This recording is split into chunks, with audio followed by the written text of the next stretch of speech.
Good day. I am Mian Marasigan and I am going to discuss the victim's concept. So before we proceed to the discussion, here are the topic outline.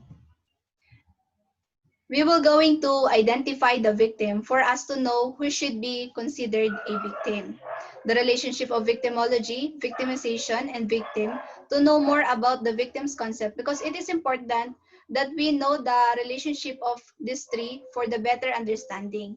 Lastly, to discuss the three main types of victims, we thought that when a person has been victimized, they are called victim itself. But behind that, there are three levels of victim, which are consist of primary, secondary, and tertiary or related victim. So what is victim? Victim means person who individually or collectively have suffered harm, including physical or mental injury, emotional suffering, economic loss, or substantial impairment of their fundamental rights through acts or omission that are in violation of criminal laws. So a person may be considered victim itself if he experienced those I have been said earlier. An example of victim is a person who was killed or robbed or otherwise had a crime committed against him. So, mako-consider natin siyang victim of mugging dahil may rob na naganap and that person has been victimized dahil nagsuffer siya from harm at napatay pa siya. Kaakibat pa noon, pag-take ng property ng tao unlawfully by force or by threat. So, sinabi dito sa victims na ang element niya is mental injury, emotional suffering. So, kung yung tao ay nakakaranas ng discrimination, pwede yung mag-cause ng mental injury or emotional suffering at mako-consider siya as a victim. Economic loss. When we say economic loss, it is about financial loss and damage suffered by a person. Kapag naman sinabi nating substantial impairment of their fundamental rights, ito naman yung mga bagay na nagpe-prevent sa tao from doing activity katulad ng kanilang rights. So we have right to life, right to property, right to ownership. Yun yung mga rights ng mga tao. So, kung ang person ay naapektuhan at ang elements ng pagiging victim ay ay mako-consider natin siyang person that has been victimized. So let's move on to victimology, entering the mind of the victim. So when we say victimology is the study of victimization, it includes the relationship between offenders and victims, along with the role of victim play in the criminal justice system. Victimologists also study how victims are portrayed the media to understand both the short and long-term impact of being affected by crime. So himay-himayin natin kung ano ba talaga ang victimology, victimization, and victim. Kapag sinabi nating victimology, ito yung nag-i-study ng victims of crime at ng psychological effect na na-experience ng victim. For example is specialist sa victimology. So tumutulong siya sa victim para makarecover siya sa past and unwanted experiences na naranasan niya from the past. So when we say victimization, ito naman yung mga process of being victimized. Either from physical, psychological, moral, or sexual point of view. Kapag naman sinabi nating victim, katulad ng sinabi ko kanina, ito yung taong naapektuhan ng crime na naganap. So sila yung mga tao na naapektuhan ng injury or namatay dahil doon sa or kahit anong elements ng victim na sinabi natin kanina. So, let's move on to who should be victimized. Sino nga ba ang mga tao na pwedeng ma-victimize? Anyone, any person, anyone can become a victim and there may be one victim or many victims from any situation. So, sinasabi dito, walang pinipili ang pwedeng mabiktima. So, hindi natin alam, baka ikaw, biktima ka na pala ng peke niyang pagmamahalin, denial ka lang. So, but in reality, walang pinipili ang nabibiktima. Matanda man, bata, sanggol, o kahit ano pang mga mental o sexual status ang meron ka. So, walang pinipili ang nabibiktima. So let's move on. What are the different types of victim? It is the real topic, the different types of victims. We have primary victim, secondary victim, related or tertiary victim. What is primary victim? A primary victim is a person who is injured or dies as a direct result of, bago tayo mag-jump out doon sa elements ng primary victim, ang primary victim are those involved in critical event. So, ito yung mga elements para makonsider natin na ang taong iyon ay nasa level of primary victim. We have person who is injured or dies as a direct result of a violent crime committed against him or her. For example, is victim of murder, victims of rape, kung saan dito sa primary victim, ino-consider na primary victim yung isang tao kapag siya talaga yung haranas nung accident, incident o nung crime na yon. Siya yung naapektuhan o nagkaroon ng injury o namatay doon sa tinatawag nating accident. Next is we have a person who is injured or dies as a direct result of trying to arrest someone he or she believes on reasonable grounds has committed a violent crime. So, gamitin natin si element A, B, and C. So, for example, si A ay naglalakad. So, meron siyang wallet sa bulsa at malapit na yung malaglag. So, meron opportunity si B na kuhanin yon kay A. So, dahil nga nakuha na ni B yung wallet ni A, nakita yun ni C. Ang ginawa ni C is hinabol niya si B. Pero hindi niya alam na meron palang kutsilyo si B. Kaya ang nangyari is nasaksak si C. So, si C is mako-considered natin siya as primary victim kasi nagkaroon ng injury. May naganap na injury at pwede niya pa yun ikamatay kasi due to loss of blood na pwedeng maubos sa kanyang katawan dahil nga nasaksak siya. Next is a person who is injured or dies as a direct result of trying to prevent the commission of a violent crime. So, for example is yung, gamitin ulit natin sa A, B, and C na si A is nakatayo lang. So, there is B na may evil motive kay A. Ang gagawin sana ni B is papaputukan na siya ni A, pero nakita siya ni C. Ang ginawa ni C is inilihis niya yung baril, kaya ang natamaan is yung hita ni C.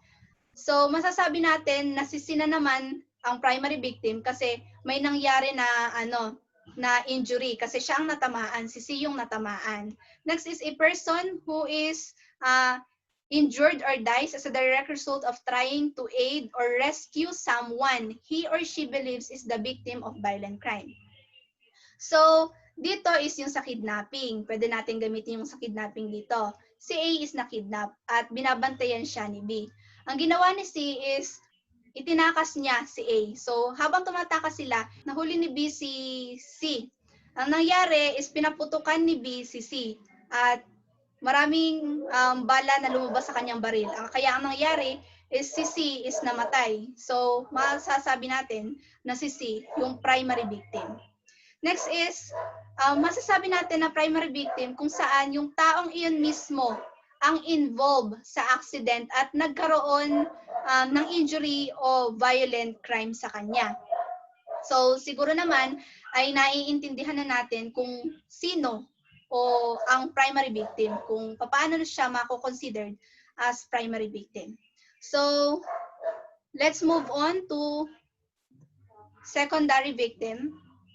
Secondary victim is someone who has witnessed the distressing events but has not been directly involved. So, in secondary victim, a person who is present at the scene of a violent crime and who is injured as a direct result of witnessing that crime.